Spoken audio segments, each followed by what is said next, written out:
제 생애에서 또 여러분의 생애에서 가장 행복했던 때가 언제인가요? 제 생각에는 결혼하는 날이었다고 생각이 됩니다. 그때는 앞으로 점점 더 모든 것들이 좋아질 것이다 라고 기대 만발했던 때이기도 하고요. 지금까지 가끔 만나던 아내가 그런 이제 애인이 이제부터는 한 집에서 한 입을 덮고 살면서 날마다 막 그 마음에 듣기 좋은 꽃노래 해주고 또 항상 옆에서 격려해주고 그럴 것으로 기대하고 결혼을 이제 첫날을 맞이하게 되죠. 어제 어떤 분이 국회의원과 아내 닮은 점 그 얘기를 했는데 첫 번째가 제가 언젠가 읽은 기억이 있어서 그 질문을 하길래 답을 정확하게 했습니다. 뭔지 여러분은 아십니까? 국회의원과 아내의 닮은 점 중에 첫 번째, 말이 많다. 그거였습니다. 좋은 말이 계속 많아지면은 좋지요, 더 좋지요. 근데 살다 보면은 이런저런 불평이 나오지 않을 수 없습니다. 기대했던 만큼 남편이 사랑을 주지도 않고, 기대했던 만큼 복이 점점 더해져 가는 것 같이 느껴지지도 않고, 살다 보니까 이것도 저것도 문제, 이런저런 것들이 예상치 못하게 자꾸 떨어지고 부족해지고 할 때 거기에서 불평이 나올 수밖에 없는데요. 오늘 이 본문은 예수님께서 첫 번째 기적이라고 하는 말씀을 통해서 그것도 가장 일생에 기뻐해야 할 결혼잔치에서 있었던 사건으로 주님이 우리에게 교훈을 주시고 있습니다. 아주 모든 것들이 다 잘 준비되어 있었을 것으로 생각했는데 결혼하는 첫날부터 유대인 풍습에 아주 중요한 손님들을 대접하는 음료가 바닥이 나버렸습니다. 어쩌면은 예상 외로 많은 사람들이 왔는지도 모르겠고요.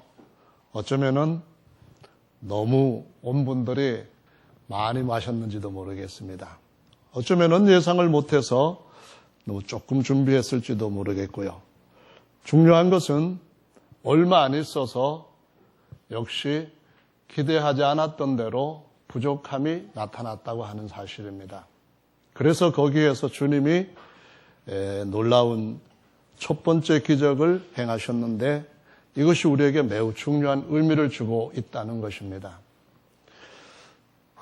이 주님이 행하신 첫 번째 기적에서 우리가 얻을 수 있는 두 가지 것을 먼저 꼽는다면은 세상에 좋은 것도 결혼식에 쓰려고 좋은 것들을 다 준비했을 터인데 그 좋은 것도 어느 때인가는 떨어질 때가 온다는 겁니다. 두 번째로는 세상에 좋은 것보다도 예수님은 더 좋은 것을 주시려고 하신다는 겁니다.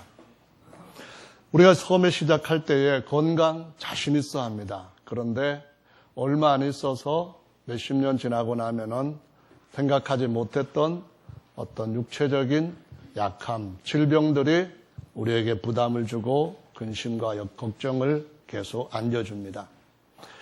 점점 더 우리 머리는 약해지기도 하고 우리가 처음에 생각할 때는 한 500년 같이 살 것 같이 생각하고 그렇게 계획하고 그렇게 믿음으로 시작했는데 그러지 못하는 일들도 왕왕 일어납니다. 큰 사고를 당하던가 아니면은 또 어떤 큰 재앙이나 질병이나 이런 일들로 인하여서 우리의 삶은 좋은 것도 떨어지는 것을 피할 수가 없습니다. 그렇기 때문에 우리에게 가장 중요한 것은 주님이 첫 번째 기적에서 이 놀라운 교훈을 주신 것처럼 예수님을 우리 삶 가운데 모시고 주님의 손길을 의지해서 주께서 그것을 해결해 주시고 더 좋은 것으로 주시는 이 복을 누릴 수 있어야만 되겠습니다. 요한복음 4장의 말씀에서 보시면은 46절에 예수께서 다시 갈릴리 가나에 이르시니 전에 물로 포도주를 만드신 곳이라 라고 말씀을 하시면서 54절 말씀에 보시면은 오신 후 행하신 두 번째 표적이니라 라고 기록하고 있습니다. 똑같은 장소에서 두 번째 표적을 일으키셨다고 성경이 증거를 해줍니다. 그것은 어떤 기적이었는가 하면은 거기에 왕의 신하가 있었는데 그 신하의 아들이 아주 중한 병에 들어서 죽어가고 있었습니다. 만약에 왕의 신하가 예수님을 그 아들을 위하여 집으로 모셔가지 않았다고 한다면은 틀림없이 아들은 죽었을 것입니다. 아버지보다 먼저 수명이 떨어져서 죽게 되었을 겁니다. 근데 예수님께서 하시는 말씀이 너희는 표적을 보지 아니하면은 도무지 믿지 못한다. 그런 말씀을 하시면서 보지 못할지라도 말씀을 인하여 믿으라는 말씀을 하시면서 그 왕의 신하에게 그 병든 아들의 아버지에게 이렇게 말씀을 하십니다. 내 아들이 살아났느니라. 내 아들이 살았다. 이 말씀을 했을 때에 왕의 신하는 전혀 지금 예수님 모시고 집으로 가고 있는 노중에 있었기 때문에 아들의 상태를 알지 못합니다. 보고 믿는 것이 아니라 그 말씀을 들었을 때에 믿어야 될까 말아야 될까 기로에 있는 것입니다. 그런데 어떻게 했을까요? 이 왕의 신하는 예수님의 말씀을 그대로 믿었습니다. 어떻게 그대로 믿었다는 걸 알 수 있는가요? 집에 가보았더니 아이가 딱 낳았다는 겁니다. 언제부터 아이가 낳았냐 이렇게 물어봤더니 집안 사람들이 대답하기를 바로 그 시쯤 낳습니다 라고 하는데 그 시가 바로 예수님께서 내 아들이 낳았다라고 말씀하신 그 시점, 바로 그가 그 말씀을 듣고 보지 못했지만, 표적이나 기적을 보지 못했지만 주님의 말씀을 듣고 낳았다고 믿었던 그 시점에 자기 아들이 낳았다는 것을 말씀하고 있습니다. 이것은 우리가 표적을 보지 못할지라도 장래 우리에게 어떠한 좋은 일이 일어날 것인지 그 일에 대해서 말씀을 믿고 나중에 그렇게 된 것을 반드시 우리 눈으로 확인할 수 있는 때에 참여하라는 것입니다. 그 자리에 들어갈 수 있는 믿음을 가지라는 겁니다. 누가 다 나은 것 보고 다 나았다 하고 믿는 것은 믿음이 아니라는 겁니다. 내가 그 표적이 눈앞에 보이지 않는다 할지라도 주님 말씀에서 나았다 하면은 그건 나았다고 보는 것이, 믿는 것이 바로 믿음이라고 말씀을 하시는 것입니다. 주님께서 두 번째 표적은 정말 힘든 겁니다. 결혼해서 이 가정도 잘 살았을 겁니다. 아이 볼 때에 눈에 넣어도 아프지 않을 정도로 사랑스러웠을 겁니다. 그런데 갑자기 아이가 병들어서 죽게 됩니다. 거의 죽게 되었을 때 그 부모의 마음은 어떠했겠습니까? 그런데 여기에서 우리에게 가르쳐 주시는 이 두 번째 표적의 의미는 이 세상의 모든 삶 가운데서 그렇게 좋은 아들이라 할지라도, 그렇게 좋은 아내라 할지라도 언젠가는 떨어질 때가 온다는 사실을 보여주는 겁니다. 그렇게 건강하게 한 100세까지는 질병 하나 앓지 않고 살아갈 것이라고 예상했는데 언젠가는 건강도 떨어지고 수명도 떨어질 때가 온다는 사실을 보여주고 있습니다. 첫 번째 기적과 두 번째 기적이 같은 장소에서 일어나면서 우리에게 처음 시작해가는 과정에서 어느 땐가 누구에게든지 간에 죽음이라고 하는 수명이 떨어질 때가 온다는 사실을 보여줌으로써 우리가 이 땅에 사는 동안에 꼭 올바르게 살기 위해서는 삶 가운데 예수님을 진실하게 모셔드리라는 것입니다. 그분과 같이 자리에 앉고 먹고 마시고 그분과 같이 가야 할 곳을 향하여 가라고 말씀하시고 있는 것입니다. 그러면은 좋은 것을 주시되 더 좋은 것을 주님이 주실 것이라고 말씀하시는 것입니다. 이 좋은 것을 주님이 주실 때에 우리는 하나님 앞에 감사할 거리가 많이 생깁니다. 어떻게 해서 감사하게 되는가 하면 첫 번째로는 좋은 것을 주시는데 그 좋은 것을 우리가 할 수 없는 먼데 것, 높은 산에 가서 가지고 와야 되는 그런 것도 아니고 바다 건너서 위험을 무릅쓰고 빼앗아 와야 되는 그런 것도 아니고 우리 손에 있는 것, 우리 주변에 있는 것, 그것 가지고 우리에게 좋은 것에서부터 더 좋은 것을 안겨주신다고 하는 사실입니다. 한번 생각해 보십시오. 물이 떨어졌습니다. 물이 떨어졌는데 예수님께서 포도주가 떨어졌다는 말씀을 들었는데 예수께서 그 말씀을 듣고 아직 내 때가 이르지 아니했습니다라고 대답을 하십니다. 그러면서 그분의 때가 이르게 하시기 위해서 하인에게 지시를 하셨는데 어디 가서 뭘 빌려와라 그런 말씀을 하시질 않습니다. 그냥 그 잔치집에는 6개의 돌로 만든 항아리가 있는데 그 돌 항아리에 언제든지 채울 수 있는 그 우물을 길러다가 거기다가 아구까지 채우라는 말씀을 하신 것을 볼 수가 있습니다. 그것은 웬만한 어린아이라고 할지라도 할 수 있는 일입니다. 물을 채우는 것은 쉬운 일이고 자기들 손 안에서 얼마든지 할 수 있는 일입니다. 그들의 능력 안에 있고 그들이 손 쓸 수 있는 방법으로 주님의 때를 준비해 주시면서 그걸 그들한테 지시를 하신 것입니다. 이것은 우리에게 하나님께서 우리에게 좋은 것 주실 때에 우리가 할 수 없는 어떤 방법을 지시하시면서 그렇게 하면은 너희들한테 좋은 일이 생길 것이다 라고 말씀하신다면은 우리는 참 어려운 일을 겹쳐서 당할 수가 있습니다. 하지만 주님은 그렇게 하시질 않고 우리가 가지고 있는 걸 가지고 더 좋은 일을 만들어주시는 정말 좋으신 분이심을 보여주고 있습니다. 참 성경에 보면은 그런 예들이 참 많이 있는데요. 우선 믿음의 조상을 한번 생각해 보시죠. 아브라함은 아내를 얻었는데 결혼을 막상 해보니까 아내에게 문제가 있다는 사실을 비로소 알게 됩니다. 아기를 낳지 못한다는 거예요.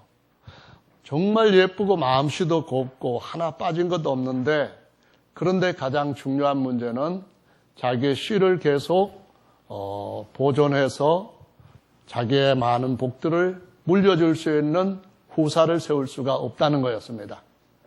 그래서 하나님께서 그런 아브라함을 아시고 그 아브라함이 75세가 되고 90세가 되고 100세가 될 때까지 그 아브라함한테 내 씨를 통하여서 만민들이 복을 받게 해주겠다 하는 약속을 이루시려고 하실 때에 인간적인 방법으로 어디 밖에 나가서 방법을 만들라는 그런 지시를 하신 적이 없다는 것이 참 은혜가 됩니다.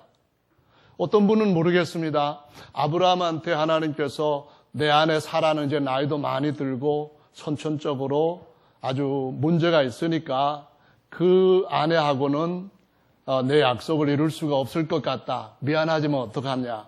내 아내한테는 미안하지만 너한테는 혹시 좋을지도 모르잖아. 아주 튼튼하고 예쁜 젊은 색시를 얻어서 새 장가를 들어라. 그렇게 하시질 않았다는 겁니다.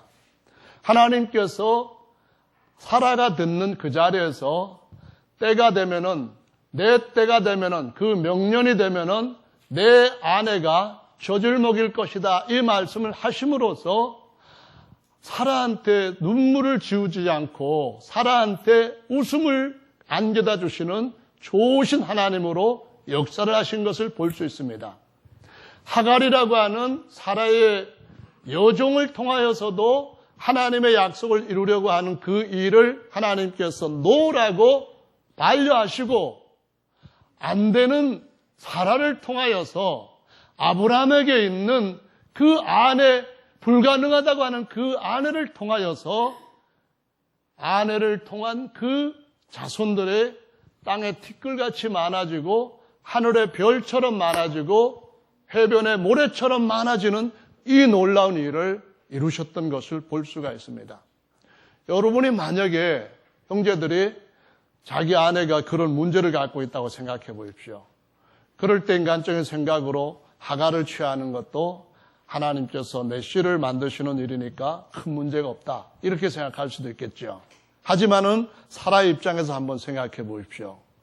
그러면은 그 사라에게는 너무나 가슴 아픈 일입니다. 오히려 아기를 안지 못한 그 상태가 더 그나마 슬픔을 덜 느낄 수 있는 상태일지도 모릅니다.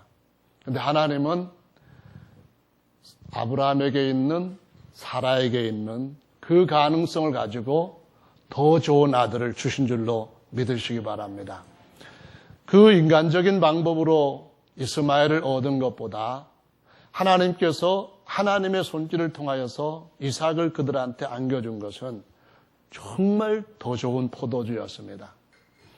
그것은 어디 다른 데서 방법들을 생각하는, 우리 생각하는 전혀 다르게 하나님이 우리 삶 가운데 중심에 와 계시고 우리가 하나님의 음성을 듣고 그분의 길을 따르기를 기꺼이 좋아한다면은 주님은 우리 손에 있는 걸 가지고 더 좋은 것을 만들어내시는 좋으신 하나님이신 줄로 믿어야만 합니다.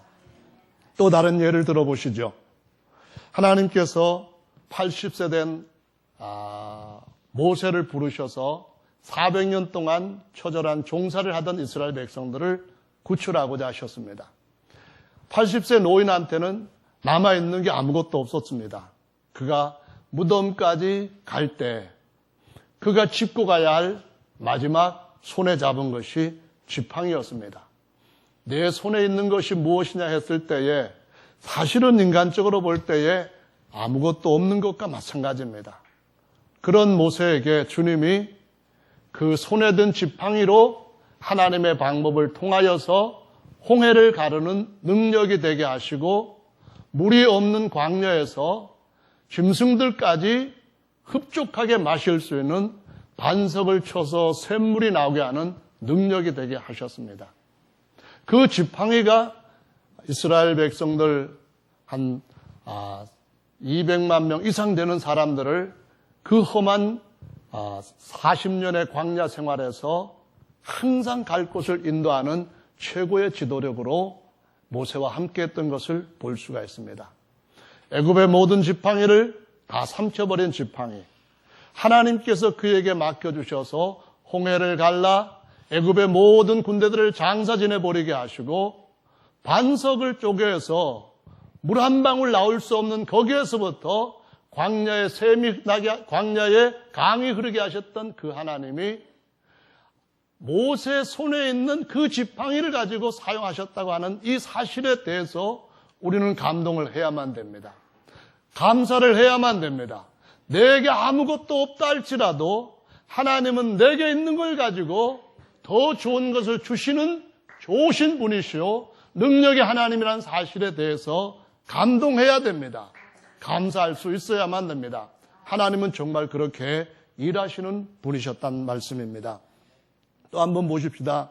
다윗이 어느 날 자기에게 그 심부름을 시킨 아버지의 심부름을 따라 먹을 거를 가지고 전장으로 나갔습니다. 형들은 전장터에 나가가지고 지금 블레셋 군대와 같이 대치하고 있습니다. 가보니까 아주 어마어마하게 큰 장군이 나와서 이스라엘을 조롱하고 모욕을 합니다. 그런데 왕도 숨어가지고 벌벌벌 떨고 있습니다. 그때 다윗이 하나님이 목동 시절에 자기와 함께 하시던 그것을 기억하고 그 골리앗과 싸우겠다고 나갑니다. 그래서 사울이 자신의 갑옷을 벗겨가지고 입혀줄 때에 왕의 갑옷은 최고입니다. 그렇지만은 그 갑옷을 입고 전쟁을 하러 나가지 않았다는 것은 우리에게 참 감사한 일이죠. 우리가 왕의 갑옷을 얻으면은 무엇인가 큰 것을 얻을 수 있겠다. 그렇게 생각한다고 한다면은 우리는 정말 또 다른 고생을 해야만 됩니다. 만약 우리가 서울대학교 간다면은 내가 너에게 이 일을 해주겠다. 그렇게 하신다면은 그거 그 주님으로부터 받는 것보다도 차라리 포기할래요. 이렇게 하는 마음이 더 생길 수 있습니다. 너희가 뭔가 큰 일을 한다면 이걸 이루어주겠다. 그런 조건 없이 하나님께서 우리 손에 있는 것 가지고 일하신다는 것이 얼마나 감사한 일인지 모릅니다.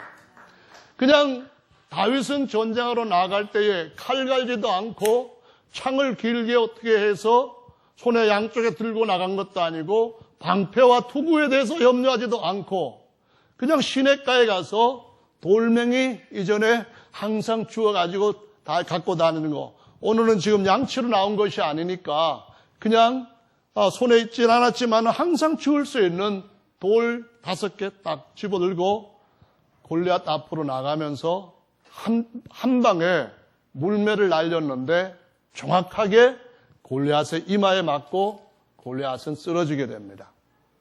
하나님께서 다윗이 가지고 있는 것 가지고 골리앗을 이겼다는 데 대해서 우리가 생각을 해야 됩니다. 다윗이 작고 골리앗은 대단히 크고 싸움이 절대로 이루어질 수 없는 그러한 싸움이었다고 하는 것도 중요하지만은 더 중요한 것은 그 전쟁을 이기게 했던 하나님의 방법은 다윗이 손에 있는 걸 가지고 전쟁에 이겼다고 하는 사실입니다. 하나님이 우리에게 그러기 때문에 너는 능력 주시는 자 안에서 할 수 있다고 말씀을 하시는 겁니다.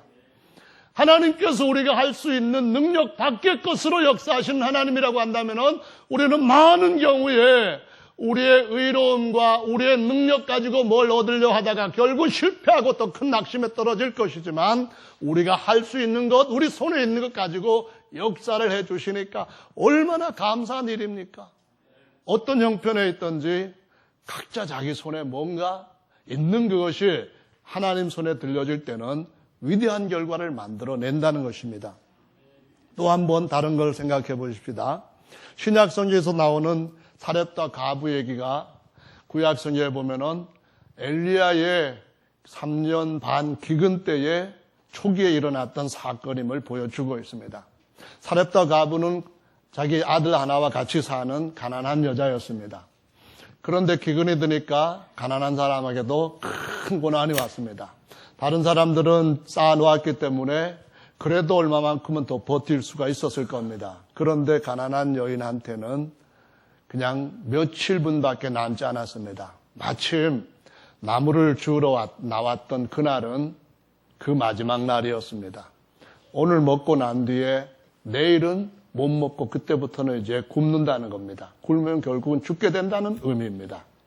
그랬는데 하나님께서 엘리야를 통하여서 마지막 남은 사렙다 가부의 밀가루 조금과 기름 조금을 가지고 역사를 하셔서 3년 반 동안 병에 기름이 떨어지지 않고 통에 가루가 떨어지지 않게 역사하셨다고 말씀하고 있습니다. 사렙다 가부가 할 수 있는 일이 뭐겠습니까? 사렙다 가부가 할 수 있는 일은 떡을 굽는 일이고 그거를 자기들 먹고 그 다음에 생기면은 엘리야도 갖다 주자. 그렇게 하지 않고 하나님의 말씀을 그냥 그대로 믿고 표적을 보고 믿는 것이 아니라 말씀을 그냥 그대로 믿고 그대로 될 것으로 기대하고 그렇게 했더니만 3년 반 동안에 하나님의 기적은 날마다 이어졌습니다. 때마다 이어졌던 걸 볼 수 있습니다. 오늘은 내가 가지고 있는 것 그것 갖고 하고 그 다음에는 다 떨어졌으니까 다음 날부터는 누구한테 꼬와서 그렇게 하신 것이 아니라는 것이 얼마나 감사합니까? 어디 가서 꼬웁니까? 꼬을 거 없이 다시 기름통에서 퍼내면 되는 거였습니다. 다시 기름병만 부으면 나오는 거였습니다. 하나님은 정말 감사하게도 우리 손에 있는 것 가지고 역사를 하시는 분입니다. 우리가 살아왔던, 우리가 살아오면서 익혀왔던, 우리가 살아오면서 그나마 그 중에서 내가 이것은 잘할 수 있다고 하는 그것 가지고 역사하시는 하나님이시니까 감동해야만 됩니다. 하나님께서 일하시는 분이라는 걸 인정하고 내 사정과 형편이 어떠든지 내가 가지고 있는 것이 뭐 그런 대단치 않은 것들만 있다고 하는 것에 대해서 불평하는 것보다도 먼저 하나님이 위대하시다는 것과 그분이 내게 있는 것 가지고 일하시는 분이라는 그 분명한 하나님의 뜻에 대해서 그 역사하심에 대해서 우리는 감동해야 됩니다. 그러면은 주님이 우리를 다 쓰실 수 있습니다. 누구나 다 주님 앞에 쓰임받을 수 있다고 하는 사실이 증명되는 것이죠. 엘리사의 생도 이야기가 또 이어지는데요. 엘리사의 생도는 아닙니다만은 선지 생도들이 그때는 있었습니다. 그래서 선지자가 되겠다 해가지고 선지학교에 갔는데 돈이 많이 들었는가 봐요. 어쩌면은 돈을 갚지 못해가지고 점점 더 빚이 불어났는가 봐요. 그래서 책주가 아들을 종으로 이제는 넘겨라고 그렇게 강요하게 되었습니다. 그때 엘리사가 그 집에 갔는데 이제는 우리가 죽게 되었습니다. 정말로 집안은 다 끝났습니다. 하나님 위해서 살겠다고 해서 이렇게 갔는데 이 모든 것들이 이 지경에 이르렀습니다. 그랬을 때에 엘리야가 그 과부한테, 그 여인한테 이렇게 말합니다. 너의 집에 있는 것이 뭐냐는 겁니다. 너의 집에 있는 게 뭐냐? 그럼 뭐 소도 있고요, 외양간에는 뭐도 있고 또 밭에는 뭐도 있고 나올 것이 없습니다. 다 없고요. 오직 찾아보니까 기름도 없고, 밀가루도 없고, 뭐 팔만한 어떤 금부치 같은 것도 없고, 기름병에 기름만 지금 조금 있나이다. 이렇게 대답을 합니다. 여기서 감동해야 됩니다. 하나님이 없는 중에도 있는 조그만 것 가지고 역사를 하신다. 그래서 할 수 있는 걸 시킵니다. 집에 밖에 나가가지고 동네 돌아다니면서 빌릴 수 있는 대로 그릇을 다 빌리라는 겁니다. 이웃집에 가가지고 뭐 쌀 담아놨으면 그거 좀 여기 멍석에다가 담아놓고 그거 조금만 빌려줘. 그리고 또 뭘 담아놨으면 그것도 좀 빌려주면 안 돼. 빌릴 수 있는 대로 다 빌려다가 집에 놓고 그 다음부터 거기다가 기름을 부으라고 말합니다. 세상에 조금밖에 안 남은 기름이 붓는 대로 빌려온 그릇에다가 다 채워집니다. 다 붓고 난 뒤에 이제 더 부을 그릇이 없냐? 빈 그릇 없어? 그랬더니 없습니다 했더니 그때 기름이 떨어졌다고 말씀합니다. 하나님은 있는 것 가지고 우리에게 역사해 주시고 하나님의 때는 우리 각자에게 그렇게 찾아온다는 것을 말씀하시고 있다니까 얼마나 감사한 일입니까? 그래서 내게 무엇이 있을까? 하나님께서 나를 쓰시고자 하시는 그런 선하신 뜻이 나에게 있는데 내가 주님 앞에 어떻게 쓰임받을까? 이와 같은 꿈을 갖고 여러분 삶 가운데 예수님을 중심에 모신다면 주님은 우리 모든 삶 가운데서 좋은 것 떨어져도 더 좋은 것으로 부족함 없이 주시는 능력의 하나님이 되시는 줄로 믿으시기를 바랍니다. 아멘. 신약에서도 보면은 가장 중요한 기적 중에 하나는 오병이어의 기적입니다. 거기도 보면은 남자만 5,000명이 모였다고 하니까 여자 애들까지 하면은 아마 10,000명 이상, 15,000명 정도 모인 그런 자리입니다. 근데 예수님께서 제자들의 말씀을 듣고 갈 필요 없다는 겁니다. 뭐라고 말씀하셨는가 하면은 제자들이 주님 앞에 말씀을 드릴 때, 주님 지금 다들 몇십 끼씩 굶고 멀리서부터 와가지고 시장에서 그냥 돌아갈 때는 그 떼악 끝에서 차 타고 가는 것도 아니거든요. 대부분 다 걸어가는 그런 상황인데 기진맥진해서 쓰러질 것 같습니다. 그래서 이 사람들을 먹이려면은 돈이 엄청나게 많이 필요한데요. 그랬을 때에 갈 것 없다. 너희가 주어라. 이렇게 말씀을 하셨답니다. 그래서 제자들이 우리한테는 지금 어떤 애가 가지고 온 자기가 먹으려고 가지고 온 보리떡 5개밖에 없는데요. 물고기 2마리 조그만한 거 하고 베드로 물고기라고 하는 그 2마리 조그만 거 하고 보리떡 요만한 거 5개 그밖에 없는데요. 그런 말씀을 주님 앞에 드렸을 때 그걸로 너희가 주어라. 그 말씀을 하셨습니다. 오병이어의 기적은 있는 것 가지고 나타내신 기적입니다. 오병이어의 기적은 우리의 모든 삶 가운데서 주님이 여전히 그렇게 하신다는 것을 보여주고 있습니다. 가나 혼인잔치에서 일으키셨던 첫 번째 기적은 종들이 능히 할 수 있는 일을 가지고 능히 구할 수 있는 물을 가지고 더 좋은 포도주를 만드셨다고 하는 사실입니다. 사실은 아구까지 돌 항아리가 6개나 되는데 채운다고 하는 그 자체가 어떻게 보면은 정말 어리석은 생각일 겁니다. 어떻게 지금 바쁜데 바쁜 중에도 제일 바쁜 사람은 먹는 자가 아니라 서서 섬기는 자입니다. 어떻게 생각하면은 예수님이 그 종들한테 물을 아구까지 6동이를 다 채워라 그랬을 때 앉아서 드시는 당신이 하시죠. 우리 지금 바빠가지고 속으로 한 얘기일 거예요.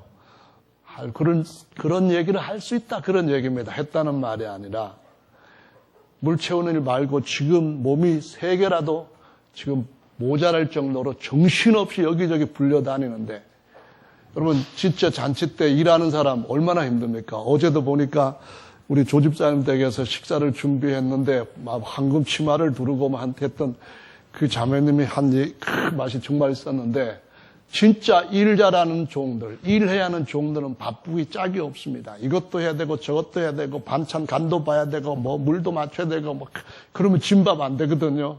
하여간 종들은 정말 바쁜데 주님이 쓸데없는 일을 하라고, 왜 물을 채워요? 지금 차라리 어디 가서 조금이라도 포도주를 빌려와서 나중에 이들 가정이 이제 같이 정착이 잘 돼가지고 안정이 되면은 갚을 수 있게 그렇게 하라는 것이 지혜로운 일이지. 이런 생각 저런 생각 다 할 수 있습니다. 그런데 정말로 중요한 것은 주님의 때를 기다린다면은 내게 있는 걸 가지고 내게 있는 능력으로 순종하는 것인 줄로 믿으시기 바랍니다. 할 수 있는 것을 하십니다.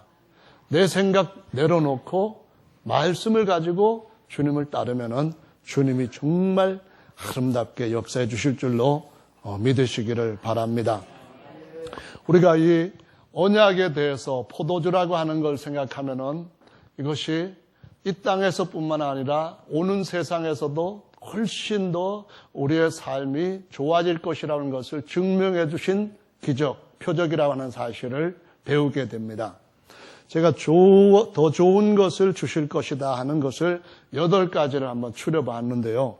첫째로는 첫 창조보다는 나중에 오는 새 창조가, 그러니까 옛 창조보다는 새 창조가 훨씬 더 좋다. 이것을 말씀드리고 싶은 겁니다. 이것은 우리가 이 땅에 언젠가는 다 떨어질 때가 올 것이고, 그리고 난 뒤에는 새로운 삶을 어쨌든 맞이해야 되는데, 그때 우리에게 줄 진정한 꿈이 있다는 겁니다. 참된 것이 있다는 것, 그런 얘기죠. 이 땅에 있는 것들은 잠깐 있다가 없어져 버릴 허상처럼, 또 잠깐 있다가 없어질 것뿐만 아니라 그렇게 가치 없는 그림자나 모조품처럼 그런 것인데 비해서 장차 우리에게 주께서 다시 오셔서 주실 그것들은 실상이요, 진품이라는 겁니다. 이걸 꿈을 우리가 갖고 이 세상에서 모든 일에 이 표대를 향하여서 그 방향으로만 더 나가는 그 믿음이 주님께서 기뻐하시는 진실한 믿음인 줄로 믿습니다. 첫 창조는 주님이 6째 날까지 다 하시고 7째 날 쉬셨습니다. 그런데 사실은 7째 날부터 주님이 새 창조를 시작하셨습니다. 그 말은 무슨 말인가 하면은 첫 창조 안에는 타락하는 것들이 있을 수 있습니다. 죄가 일어날 수가 있습니다. 그래서 사람도 범죄할 수 있고 천사도 범죄할 수 있고, 그렇기 때문에 그 죄로 인하여서 영원한 형벌이 올 수도 있는 불완전한 것이었습니다. 그런데 새 창조에서는 그 모든 것들이 완전히 사라지고 완벽하게 좋은, 정말 나쁜 것은 하나도 없는, 그림자조차 없는 그런 어둠이 전혀 없고 완전한 밝음만 있는 창조를 우리에게 주실 것이라고 약속하시는 것입니다.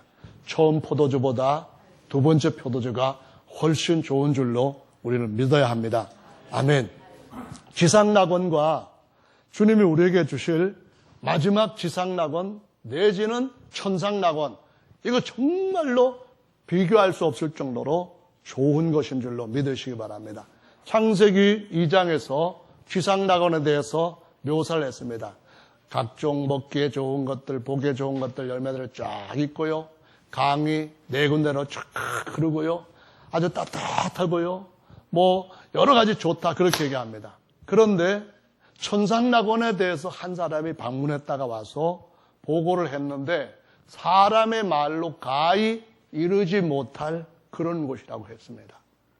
셋째 하늘에서 낙원은, 이거는 정말 이 세상의 언어로는 표현이 안 될 만큼 좋은 것이 있다고 말씀을 하십니다. 두 번째 건, 여러분, 하나님이 거저 주시고자 지금도 창조하고 계시는 줄로 믿으시고 그분의 창조가 완전히 쉬실 때 더 이상 손댈 필요도 없이 완벽하게 맞춰지는 그날에 그 모든 것들이 여러분의 것이 될 것으로 믿으시고 그것에 정말 표대를 맞춰야만 되는 줄로 믿으시기 바랍니다. 얼마만큼 힘써서 무엇을 위해서 살아야 될 것인가? 그것은 바로 그것을 위하여서 목적을 삼고 그것에 더 많은 힘을 쓰면서 그것을 위하여서 사는 삶을 사는 것이 진짜 제대로 잘 사는 삶이라고 가르쳐 주시고 있는 것입니다. 첫째 사람과 둘째 사람이라는 말씀이 성경에 나오죠. 첫째 사람과 둘째 사람을 비교한다면 하나는 흙에서 났다고 했습니다. 하나는 모든 것 위에 하늘에서 나셨다고 말씀합니다. 하나는 영광이 온몸에 있지만은 그보다 천사보다는 열등한 영광이요 천사보다는 열등한 신분이라고 했습니다. 그런데 둘째 사람에 속하게 될 때에 우리는 천사들이 쳐다보지도 못할 만큼의 영광의 형상을 얻게 되고 천사들까지 종으로 부릴 수 있는 아들의 신분을 얻게 될 것이라고 말씀하시고 있습니다. 이것이 정말로 우리에게는 이 땅 언젠가는 옛 하늘과 옛 땅이 사라지게 되는 때가 올 것이고 우리의 기반은 새 땅 위에서가 아니라 만유 위에서 하나님의 모든 것을 물려받아서 살아야 할 그 목적으로 지음받은 그 목적으로 진리의 말씀으로 태어난 자들이기 때문에 이 땅에 없어질 것에다 목표를 두지 말고 영원한 진짜 좋은 것에 목표를 들고 사는 저와 여러분들이 되어야 되는 줄로 믿으시기 바랍니다. 첫째 생명은 선악을 알게 하는 나무 실과 먹지 마라 그러면 죽는다 그러셨는데 두 번째 우리에게 주는 생명은 하나님의 생명이요 그 아들의 생명으로 사망을 영원히 이겨버린 진짜 강한 생명이라고 말씀하십니다. 진짜 다시는 어떤 해도 받지 않고 어떤 눈물도 흘려지지 않는 완전한 희락과 평강의 생명이 영구한 생명이 아무도 터치할 수 없는 완벽한 생명이 우리에게 올 것이라고 말씀합니다. 영원을 생각해 보십시오. 영원히 가장 복되게 자유와 안식을 누릴 수 있는 그런 생명을 생각해 보십시오. 이것이 바로 처음 것보다 나중 것이 주님이 주신 것 훨씬 더 좋다고 하는 그러한 교훈에서 담겨 있는 아주 좋은 것인 줄로 믿으시길 바랍니다. 아멘. 예수님께서 들으신 제물은 구약의 제물보다 훨씬 더 존귀한 제물입니다. 이스라엘 백성들이 자기 백성들을 위하여서 또는 자신을 위하여서 흘렸던 희생제물 보면은 송아지도 눈물 흘리고 또 염소도 바쳐주고 심지어 비둘기 새끼까지 바쳐주고 합니다. 아무리 어떤 그 지정의가 완벽하지 못한 그러한 동물이라 할지라도 자기 죽음에 대해서 슬픔은 다 있습니다. 강아지도 죽이려고 하면은 그 죽음에 임박해가지고 자기 자신이 얼마나 그것으로 인해서 스트레스를 받는지 사람들이 어느 정도는 측정으로 알 수도 있다고 합니다. 모든 생물들이 자기의 생명이 끊어지는 그것을 겪게 될 때는 행복하지 않습니다. 구약의 모든 희생 제물들은 정말 많이 흘려졌습니다. 피를 또 흘리고 또 흘리고 했지만은 죄를 1년씩 잠시 동안 덮는 것에 그쳤습니다. 그런데 두 번째로 드려진 예수님의 제물은 영원히 죄를 없앨 수 있는 완벽한 제물이 되셨습니다. 우리의 죄를 완전히 멸할 수 있는 완벽한 제물이 되셨고 그분의 초림은 종의 형상으로 제물이 되어 오셨지만은 그분이 두 번째는 재림은 영광스럽게 왕의 모습으로 우리를 다 왕으로 세우기 위하여서 오시는 재림인 줄로 믿으시기 바랍니다. 나중 것이 훨씬 더 좋습니다. 너무너무 좋은 것들입니다.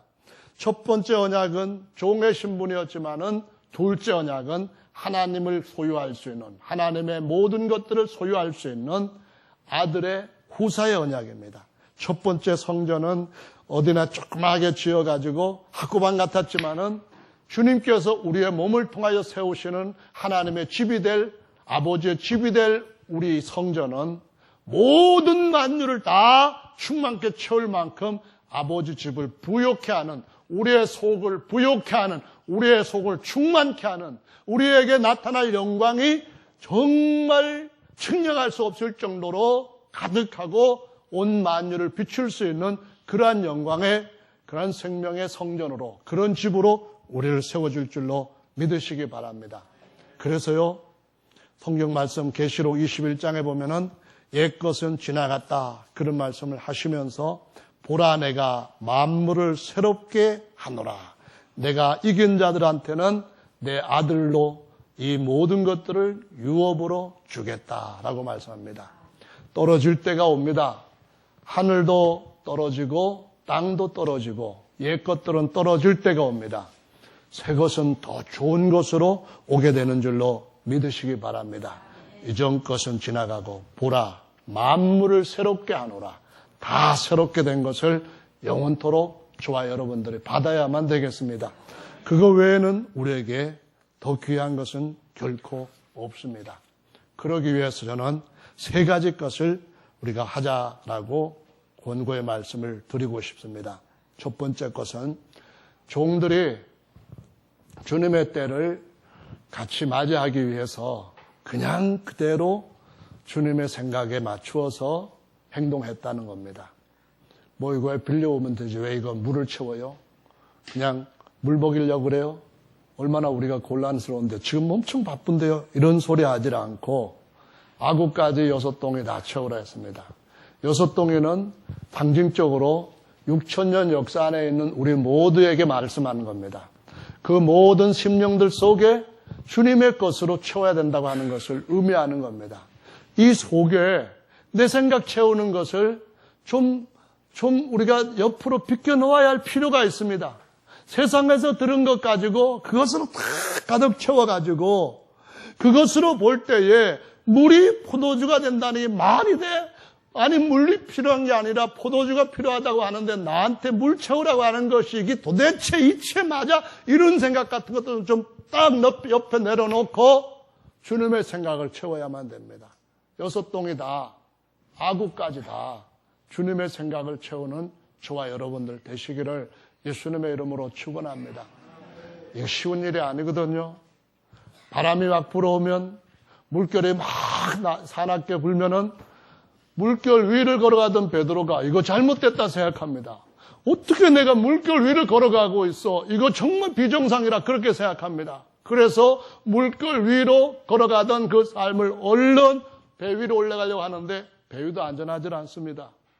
오직 안전한 데는 예수님의 손인 줄로 믿으시기 바랍니다. 얼른 주님 손 붙잡고 주님께서 주시는 주님이 함께하는 좋은 것으로 더 채우시는 그런 삶을 저와 여러분들이 잘 사람의 지혜가 아닌 믿음을 따라서 함께 걷게 되시기를 바랍니다. 두 번째로는 6동이까지 채우고 물을 떠다 주라고 했을 때 종들은 떠가는 게 자기 물인 줄 알고 갔다고 말씀합니다. 물을 떠가지고 가는 걸 아는 거예요. 그 요레장한테 지금 포도주를 갖다 줘야 되는데 이걸 아는 거예요. 포도주 갖다 줘야 된다는 것도 알고 지금 물이라는 것도 아는 거예요. 요레장한테 갖다 줘야 된다는 것도 아는 거예요. 그 전에 미리 이런 생각을 우리가 하고 이렇게 행동할 수 있습니다. 6동이 탁 쳤으니까 조그만 물이네. 이것도 물이고 이거 물이고 다 물이야. 이걸 떠다가 연회장한테 갖다 줘라. 물을 떠다 갖다 주라고요? 이렇게 나올 수가 있습니다.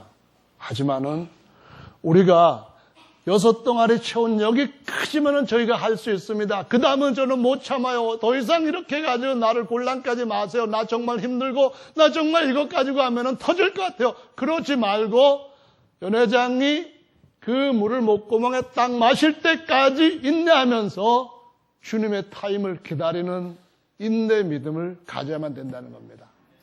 여러분, 부패와 숙성의 차이가 뭔가요? 거의 똑같다고 합니다. 차이가 거의 없대요. 굳이 부패와 숙성 또는 다른 말로 말하자면은 발효, 이 차이를 따진다고 한다면은 사람한테 이로우냐 해로우냐 거기에 달려 있다고 합니다. 어떻게 되면은 사과가 아세트산 발효를 통하여서 식초가 될 수도 있는 반면에 어떻게 되면은 가수 분해 효소에 의해 가지고 썩어질 수도 있다는 겁니다. 그래서 식초가 될 수도 있고 썩은 사과가 될 수도 있는데 와인도 똑같이 마찬가지로 썩는 것과 숙성의 차이는 거의 없다고 합니다. 단지 사람한테 얼만큼 이로냐 따라가지고 어떤 것은 오래 숙성될수록 좋은 향기가 나는 반면에 어떤 것은 그냥 썩어버려가지고 갖다 내버려야 되는 쓰레기장으로 가는 것도 있다고 하죠. 그럼 차이가 뭘까요? 오래 인내를 하면서 그것이 우리에게 정말 좋은 것으로 유익되게 하는 차이점은 뭘까요? 부패할 것이 들어오지 않도록 말씀과 믿음입니다. 말씀에 대한 믿음입니다. 물 떠다 주라 그러면은 포도주 될 때까지 기다리는 것이 아니라 물 떠가지고 그때까지 가는 겁니다. 우리 속에 누룩이 들어올 때부터 우리는 하나님께서 일하시는 그 타임을 점점 놓치게 또는 늦추게 된다는 사실을 이해해야만 됩니다. 하나님 앞에서 이것이 내게 주신 하나님의 말씀이고 약속이라고 한다면은 그냥 어린아이와 같이 잘 따르는 그런 믿음, 이거 정말 중요한 줄로 믿습니다. 지난 시간에 주일학교 학생들이 실험을 했다고 하는데 저는 감동받았습니다. 고학년한테 내가 받아줄 테니까 뒤로 누워 그냥 이렇게 자빠져 그랬는데 그 고학년들은 이렇게 보면서 넘어지고 저학년들은 그냥 넘어지는데 우리가 하나님 앞에서 어린아이 같지 않으면 결단코 하나님 나라에 들어갈 수 없다는 말씀에서 하나님을 정말 순수하게 이 종들처럼 순종하면서 끝까지 간다면은 주님의 때는 반드시 우리에게 오는 줄로 믿으시기 바랍니다. 그래서 믿음입니다. 말씀에 대해서 불평이나 원망이나 이런 것 하지 않고 인내를 갖고 있는 말씀을 품은 자에게는 반드시 주님의 때가 올 줄로 믿습니다. 아멘. 끝까지 주님이 말씀하신 대로 순종하는 자들에게 손에 있는 것 가지고 주님은 역사하시고 더 좋은 것을 우리에게 부여케 하실 줄로 믿으시기 바랍니다. 다 같이 자리에서 나오셔서 잠시 동안 주님 앞에 같이 기도하는 시간 갖겠습니다. 하나님, 제가 믿음으로 주님 앞에 감동이 되기